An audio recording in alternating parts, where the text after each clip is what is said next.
marnaba ha u sheegin naftaada wax walba oo khalkhal gelin kara wax walba oo ku abuuri kara xasilooni la'aan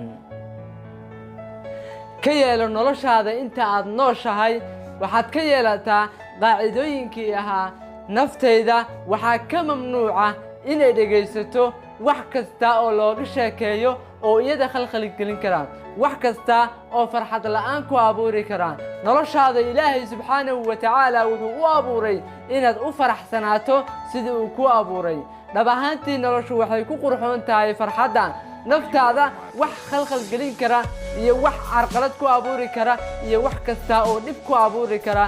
midna ha ka dhegaysan naftaada mararka qaar dhibaato kasta oo kugu imaata waxaad ogaataa in dhibaatadu ay ahaan doonto mid la zuulin doono dhib kastana ay ka dambayn doonto fudayd dhibaatooyinka ku haysto oo idil waxaa ka qurxoon kuna dadamin kartaa waa dhoola cadaynta iyo farxaddaadu waxa ay taallaa agtaada farxaddaada oo agtaada taallana waxaa doqonnimo ah waxaa nacasnimo ah inaad ka qatanaato wax aad adigu haysato waxay ku qurxoon yihiin inay kaa muuqdaan haddii lacag aad haysato haddii cilmi aad leedahay wax walba waxay ku qurxoon tahay inay kaa muuqato farxadduna agtaada ayay tahay ha u ogolaan naftaada inay khalkhal geliso farxaddaadana ay kaa khalkhal geliso noloshu waxay ku qurxoon tahay inaad mar kasta u faraxsanaato sidaa salaam